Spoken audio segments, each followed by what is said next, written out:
एक बार की बात है, मैं शहर में रहता था। मेरी उम्र उस वक्त 14 वर्ष की थी। हमारा पूरा परिवार शहर से गांव की ओर निकल पड़ा। मैंने पिताजी से पूछा कि हम अचानक गांव क्यों जा रहे हैं। तो उन्होंने बताया कि गांव में पूजा है, इसलिए हम सबका वहां जाना बहुत ज़रूरी है।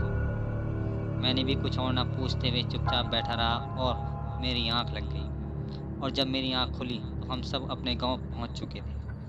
ठंडी हवाएं और ताजगी से मानो पूरा शरीर एकदम स्वस्थ लग रहा था। हम सब गाड़ी से उतरकर अपने घर चले गए। पूरा दिन मेरा बड़े मज़े में गुजरा। शाम को खाना खाने के बाद मैं हाथ धोने बाहर की तरफ आया। हर तरफ सिर्फ अंधेरा ही था। दूर-दूर तक कोई नहीं दिख रहा था। बस लोगों के घरों के बाहर एक बत्ती जल रही थी और बाकी हर तरफ अंधेरा था।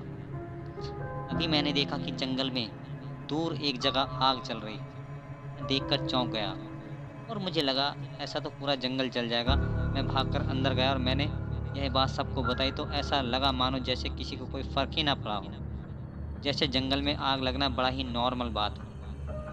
तभी थोड़ी देर बाद मुझे दादी ने बताया कि बेटा, उसे भूत का उठना कहते हैं। सच मानो तो मैं हँस पड़ा। तो दादी ने कहा कि हँसो मत, सो जाओ। बार-बार उधर नहीं देखना वरना तुम्हारे पास आ जाएगा। मैं हँसता हुआ चुपचाप सो गया। अगले दिन गाँव में पूजा थी, पर मैं उस पूजा में नहीं गया। मैं चुपचाप खिड़की के पास जाकर बैठ गया। मेरे साथ गाँव के 2 बच्चे और थे। हम आराम से बातें कर रहे थे कि तभी मेरी नज़र खिड़की से बाहर की ओर जंगल पर पड़ी। ठीक कल की तरह वहाँ फिर से आग जल रही थी। मैंने अपने दोस्तों से कहा कि जंगल में रोज़ आग कौन लगाता है। उन दोनों ने वही दादी वाली बात बोली कि वहाँ भूत होते हैं। यहाँ सब कहते हैं कि भूत उठ रहा होता है। मैंने तभी अचानक से कहा कि आओ चलो देखते हैं, घर पर कोई नहीं है, चलो चलते हैं। मगर उन दोनों ने मना कर दिया। मैं गुस्से में आकर उन्हें अपने घर जाने को कहा। उन्होंने कहा कि ठीक है, हम चलेंगे पर हम दूर से देखकर वापस आ जाएँगे। मैंने कहा ठीक है, पहले तुम चलो तो सही। हम तीनों जंगल की ओर भागे, जहाँ वो आग जल रही थी। हम भागते-भागते वहाँ पहुँचे तो वहाँ ऐसा कुछ भी नहीं था और मेरे दोस्त वहीं रुके और कहने लगे कि अब हम आगे नहीं जाएँगे। मैं धीरे-धीरे आगे बढ़ने लगा।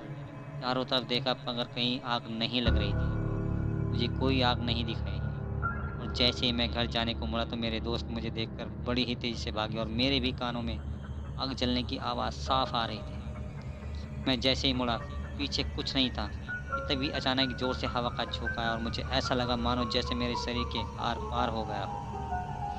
उसके बाद मुझे ऐसा लगा कि जैसे मेरे कंधे पर किसी ने 10 किलो भारी बैग रख दिया हो।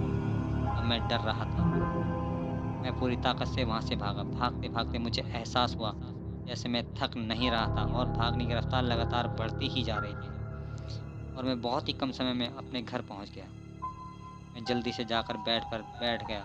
मेरा सिर भी भारी हो रहा था। मुझे अजीब-सी घबराहट भी हो रही थी। मेरे दोनों दोस्त भी अंदर आकर बोलने लगे कि तेरी दोनों आँखें लाल क्यों हैं? तू सो जा। और अचानक मुझे पता ही नहीं क्या हुआ। मैंने तेज़ी से चिल्लाकर दोनों को भगा दिया। मेरे सिर में दर्द तेज़ होने लगा।